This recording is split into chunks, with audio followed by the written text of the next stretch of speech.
Rutani Pratunadea, perwakilan dari kelompok 7.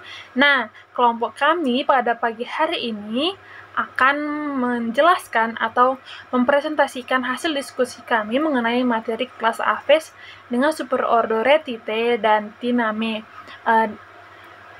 Dosen pengampu kita, Ibu Azan Nuzulah Putri, SPD MPD, dan kami, kelompok 7 yang beranggotakan Nur Haliza, Puput Revirandra Saputri, saya sendiri Ruth Ane Pratunadea, dan Bang Said Fauzul Al-Yahya.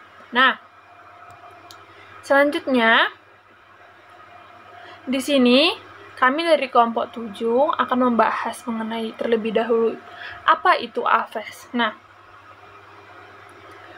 morfologinya, sifat biologinya, reproduksi, dan taksonominya. Kita masuk ke morfologinya. Namun, sebelum masuk ke morfologi ini, saya akan sedikit menjelaskan mengenai definisi dari AFES. AFES adalah hewan yang sering kita sebut dengan nama sehari-harinya, yaitu burung, yang termasuk ke salah satu anggota hewan vertebrata atau bertulang belakang. Nah, di mana burung atau AFES ini adalah hewan yang memiliki sayap dan dapat terbang. Nah, adapun morfologi dan ciri-cirinya, yang pertama, seluruh tubuhnya ditutupi oleh bulu.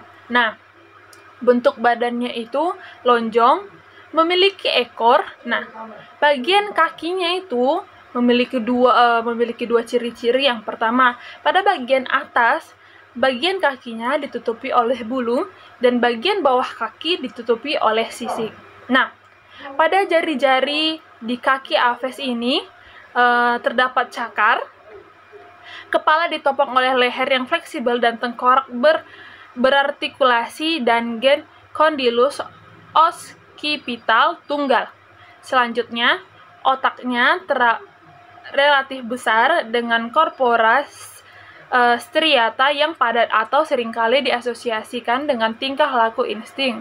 Nah, neopallium kecil, lobus opticusnya atau corpora trigeminanya itu besar. Nah, selanjutnya, apa sih sifat-sifat dari sifat biologi dari kelompok AFES ini? Tadi sifat ciri-cirinya atau morfologinya, AFES ini memiliki tubuh yang ditutupi oleh bulu, paruh, dan cakar. Nah, saya akan menjelaskan sifat biologinya dari 3 ciri-ciri morfologi tersebut. Yang pertama ada bulunya. Setiap tubuh ditutupi oleh bulu, di mana pada bulu, maksudnya bulu pada burung atau AFES ini akan mengalami pergantian. Nah, apa nama lain dari pergantiannya itu? Yaitu molting, di mana pergantian bulu itu dilakukan dalam waktu tertentu dalam masa setahun yang diselesaikan dalam satu periode. Nah, satu periode ini seberapa lama? Yaitu seminggu. Selanjutnya, paruhnya. Paruh burung merupakan bentuk modifikasi dari rahang atas dan rahang bawahnya. Pada paruh burung memiliki bentuk yang berbagai macam. Nah, dari bentuk yang berbagai macam ini, itulah yang akan menyesuaikan bentuk paruhnya dengan fungsi-fungsi yang dimilikinya. Misalnya, paruh pada burung bangau yang berbentuk tombak panjang yang memiliki fungsi untuk menangkap ikan atau menombak ikan. Nah, selanjutnya ada cakar. Cakar pada burung memiliki bentuk yang bermacam-macam, sama halnya dengan paruh tadi, memiliki bentuk yang bermacam-macam sesuai dengan fungsinya masing-masing. Contohnya, pada burung elang memiliki cakar yang tajam, digunakan untuk menangkap mangsa atau predator yang ia cari. Selanjutnya, ada juga pada kaki AFES, di mana contohnya itu burung pelikan. Kakinya ini, jari-jari kakinya berselaput, digunakan untuk membantu ia berenang dalam air. Nah, selanjutnya ada reproduksi pada AFES. Nah, pada PPT yang teman-teman saksikan, tersedia gambar antara sistem organ reproduksi pada AFES jantan dan AFES betina. Nah, Pada burung jantan memiliki organ reproduksi yang berupa testis, di mana testis ini berbentuk oval, terletak pada sebelah ventral lobus penis, yang testis ini dijadikan sebagai tempat penyimpanan spermatozoa. Ketika musim kawin, testis pada burung akan membesar. Sedangkan pada organ reproduksi burung betina adalah ovarium. Ovarium burung yang berkembang hanya bagian kiri, terletak di bagian dorsal rongga abdomen. Ovarium kanan tidak tumbuh sempurna dan tetap kecil yang disebut rudimenter. Nah, dengan demikian, saluran reproduksi burung yang berkembang juga hanya sebagian kiri. Saluran reproduksi ini akan bermuara di kloaka. Ovarium burung ketika matang dan tampak seperti sekelompok anggur. Nah, dari kedua bentuk reproduksi antar jantan dan betina sudah kita bisa ketahui ya bagaimana proses reproduksinya. Burung termasuk hewan ovivar yang proses pembuahannya terjadi dalam tubuh atau fertilisasi internal. Fertilisasi pada burung akan terjadi di daerah ujung oviduk, ditandai dengan masuknya sel sperma dari jantan ke dalam oviduk, yaitu milik betina. Ovum yang telah dibuahi tersebut akan bergerak mendekati kloaka. Nah, selanjutnya adalah taksonomi superordo Rotite yang akan dijelaskan oleh teman saya. Nah, sekian video penjelasan dari saya. Apabila terdapat kesalahan penjelasan atau pemaparan materi, saya mohon maaf. Saya akhiri dengan kata selamat pagi dan terima kasih. Assalamualaikum warahmatullahi wabarakatuh. Saya Pupet Revirandra Saputri. Di sini saya akan menyampaikan tentang ordo pada Aves, yaitu tentang ordo Ratitae. Nah, di mana ordo Ratitae ini adalah sekelompok burung yang tidak bisa terbang. Tetapi burung ini memiliki kaki yang panjang dan tulang berat, sayap kecil, tulang dada rata, dan bulu keriting. Nah, ordo Ratitae ini merupakan keturunan dari berbagai burung terbang dan bukan merupakan perwakilan dari suatu kelompok homolog. Selanjutnya saya akan menjelaskan tentang morfologi pada ordo Ratitae. Nah, yang pertama, pada ordo Ratitae ini sayap tereduksi bahkan vestigial sehingga tidak dapat terbang. Nah, kaki pasif berotot merupakan satu-satunya organ gerak.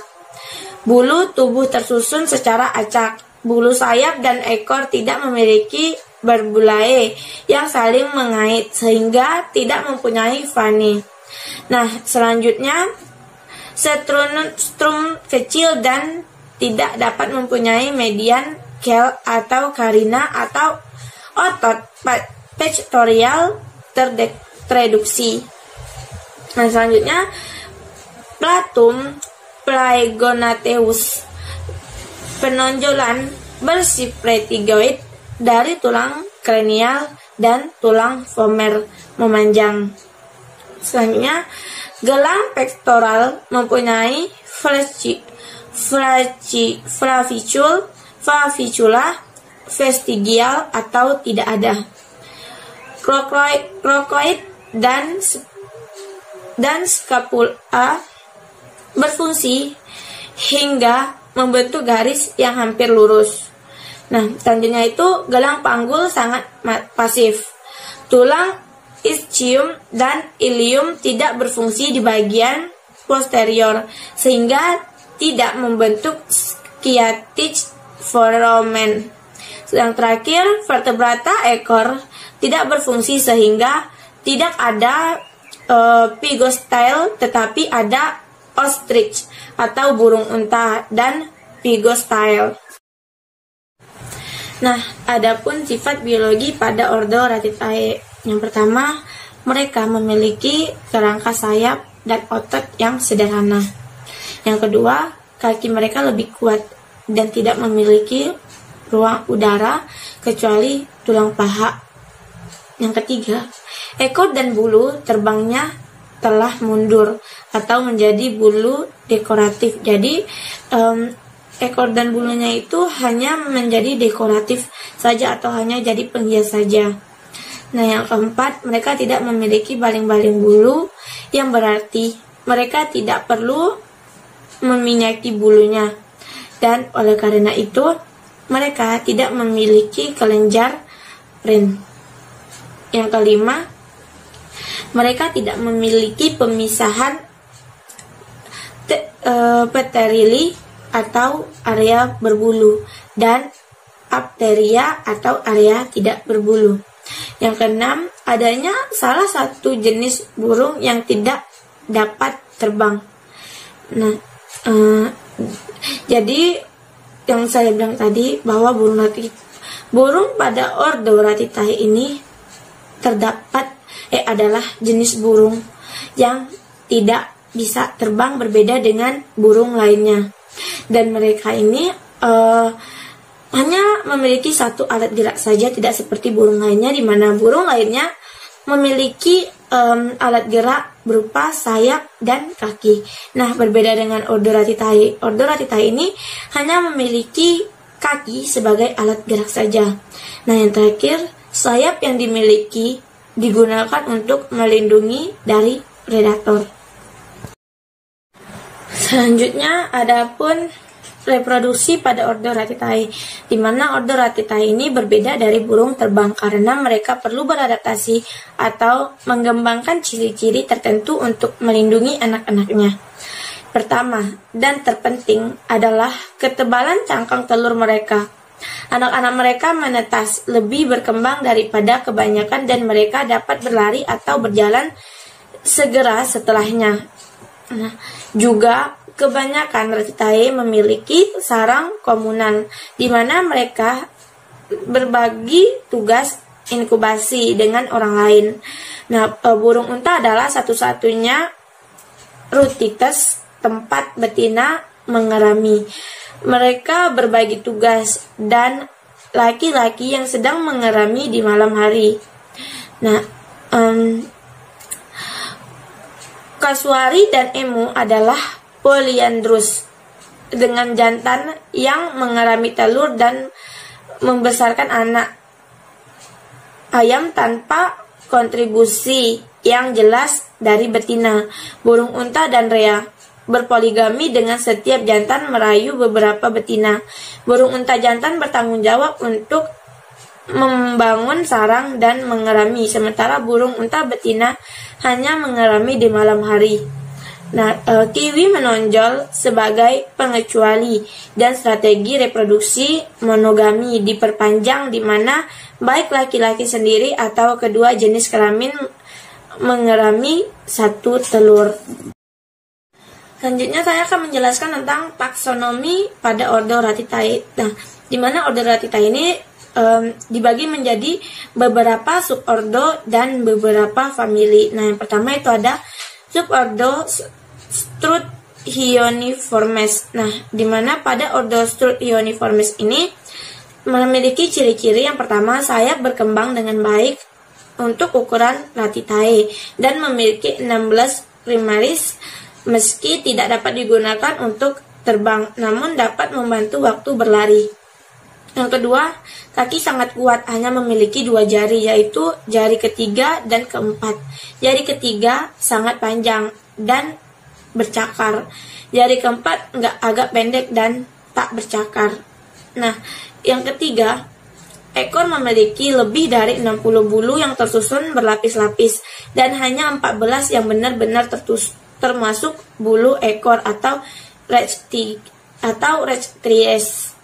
Nah, yang keempat, tulang pubis melengkung ke dalam dan bertemu ujungnya membentuk simpisis pubis, sedangkan tulang ischia lurus. Nah, yang kelima,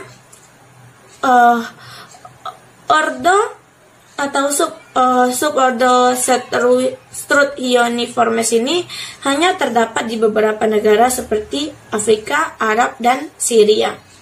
Nah, ordo Struthioniformes ini merupakan burung terbesar di dunia dengan tinggi 2,5 meter.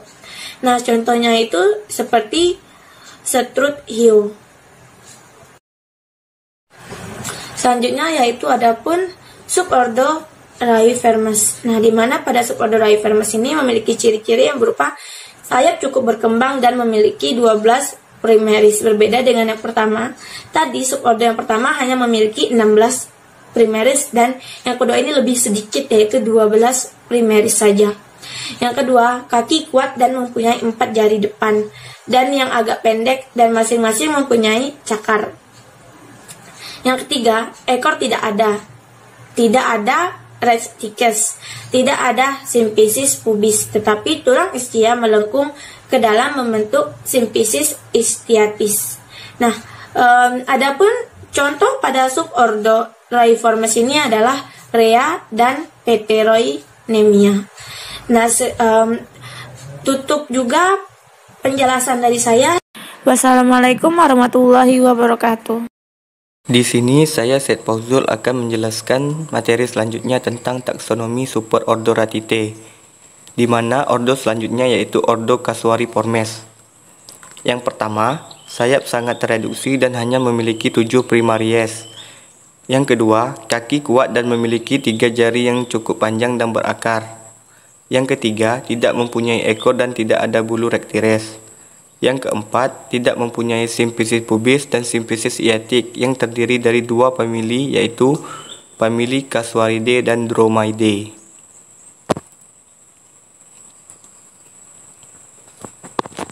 Famili yang pertama yaitu famili Casuarida, di mana sayap yang tereduksi mempunyai 53 primaries seperti duri pada kepala. Terdapat kasku yang berfungsi sebagai pelindung dan sekaligus mahkota.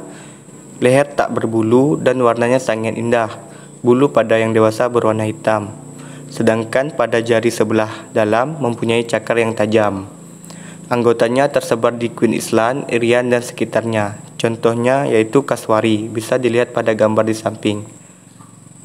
Famili yang kedua yaitu famili Dromaeoidae, di mana sayap yang tereduksi mempunyai lebih dari 7 primaries, yang tak berbeda dengan bulu-bulu lainnya. Pada kepala tidak terdapat kasku dan leher tertutup oleh bulu-bulu kecil dan jarang menutupi kulit berwarna biru pucat. Bulu berwarna coklat untuk yang dewasa. Sedangkan cakar pada jari sebelah dalam tidak memanjang. Tersebar di sebagian besar Australia, contohnya Dromaeus. Bisa dilihat pada gambar di samping. Selanjutnya, ordo Apterygiformes. Yang pertama, sayap vestigial dan tertutup sempurna oleh bulu tubuh sehingga bagian sayap tampaknya tidak ada. Yang kedua, kaki pendek tetapi kuat dan mempunyai 4 jari. 3 jari depan panjang, jari belakang pendek dan agak naik. Jari mempunyai cakar. Yang ketiga, tidak mempunyai ekor dan tidak ada rektires. Yang keempat, tidak ada simpisis pubis maupun simpisis iatik. Yang kelima, berparuh panjang dan lancip serta fleksibel dan sangat unik. Contohnya apteryx atau kiwi, bisa dilihat pada gambar di samping. Selanjutnya kita akan membahas tentang taksonomi Apes, yaitu superordo Tinamae. Deskripsi superordo Tinamae. Burung intermediate yaitu burung yang tidak terlalu mahir terbang. Kelompok tersebut termasuk superordo Tinamae. Tinamae adalah kelompok yang kurang dapat diperbandingkan karena daerah penyebarannya yang sangat terbatas. Dibandingkan dengan Ratitae dan Carinae, burung ini agak primitif. Kemiripannya dengan Ratitae adalah sama-sama memiliki tipe Palatum paleognathus. Sebagai burung yang dapat terbang, ada kemiripan dengan Carinae yaitu tulang sternum atau kel yang menopang otot terbang berkembang dengan baik. Contoh dari burung Tinamae atau burung intermediate adalah burung puyuh. Dalam bahasa Latin, Eudromia elegans dan Tinamous. Eudromia adalah genus burung dalam keluarga Tinamou. Genus ini terdiri dari 2 anggota jambul. Eudromia berasal dari 2 kata Yunani yang berarti eu, baik atau baik, dan dromos berarti melarikan diri berjalan. Definisi ini bersama-sama berarti melarikan diri berjalan baik, yang mengacu pada kebiasaan mereka melarikan diri dari predator dengan runing. Sedangkan tinamous adalah paleognath terkait dengan ratites terbang. Mereka mungkin dekat dalam penampilan dengan nenek moyang terbatas dari ratites. Tidak seperti ratites lainnya, tinamous bisa terbang meskipun secara umum mereka tidak selebaran yang kuat. Tinamous adalah keluarga yang terdiri dari 47 jenis burung yang ditemukan di Amerika Tengah dan Selatan. Assalamualaikum warahmatullahi wabarakatuh. Perkenalkan, nama saya Nurhaliza. Di sini saya akan melanjutkan presentasi mengenai morfologi superordo Tinamae. Yang pertama, sayapnya kecil dan bulat, tetapi dapat mendukung terbang dengan jarak pendek. Yang kedua, kakinya kuat dan sering cukup panjang. Sebagian besar anggotanya menghindar dari predator dengan cara berlari daripada terbang. Yang ketiga, bulu tubuhnya tersusun dalam bidang tertentu. Bulu sayapnya memiliki barbule yang bersambungan satu sama lain untuk menghasilkan baling-baling yang keras. Tetapi bulu ekor direduksi dan tidak berperan dalam terbang. Yang keempat, sternum memiliki sebuah lunas median atau carina, tapi ringan dan emarginan mendalam. Yang kelima, tulang-tulang palatum palaeognathus ada basipterygoid, proses yang menonjol dari dinding kranial dan vomer besar. Selanjutnya, gelang bahu memiliki klavikula yang membentuk furcula bentuk U atau tulang garpu. Coracoid dan scapula bersatu pada sekitar sudut kanan. Yang terakhir, gelang panggul ringan. Ilium dan ischium tidak bergabung di posterior untuk melingkupi foramen sciatic, tapi dapat menerima hubungan. Selanjutnya, sifat biologi superordo Tinamae. Yang pertama, kemampuan terbangnya sangat rendah. Burung ini lebih sering berjalan di tanah atau berlari. Yang kedua, burung ini akan terbang apabila dalam posisi terancam. Yang ketiga, burung ini memiliki suara yang kuat karena terdiri dari semacam peluit keras, tetapi mengeluarkan suara yang merdu. Yang keempat, burung ini apabila bertelur, telur akan diletakkan di sarang yang terbuat dari rumput atau daun dan burung laki-laki akan menetaskan telur. Yang terakhir, kebanyakan burung ini untuk laki-laki suka berpoligami dan perempuan suka polyandrous. Selanjutnya ada reproduksi superordo Tinamae. Burung termasuk hewan ovipar yang proses pembuahannya terjadi di dalam tubuh atau fertilisasi internal. Fertilisasi pada burung ini akan terjadi di daerah ujung oviduk, ditandai dengan masuknya sel sperma ke dalam oviduk. Ovum yang telah dibuahi tersebut akan bergerak mendekati kloaka. Selanjutnya, taksonomi superordo Tinamae. Yang pertama itu ordo Tinamiformes. Ciri-cirinya, yang pertama, ukuran sayap kecil dan bulat. Yang kedua, tulang dada atau sternum memiliki lunas atau lempengan datar yang lebar. Yang ketiga, bulu ekor dan pygostylus menyusut, telur mengkilat. Selanjutnya, burung ini pemakan tumbuhan. Contohnya, Aedromia elegans, burung puyuh, Aedromia formosa, dan Tinamous osgoodi. Selanjutnya, manfaat superordo Ratitae dan Tinamae. Yang pertama, burung puyuh dapat dimanfaatkan telurnya sebagai bahan makanan. Yang kedua, burung kasuari dapat dimanfaatkan sebagai minyak burung yang bermanfaat sebagai minyak oles. Yang ketiga, tulang burung kasuari dimanfaatkan sebagai senjata tradisional oleh masyarakat Papua. Baik, itu saja yang dapat saya sampaikan. Wassalamualaikum warahmatullahi wabarakatuh.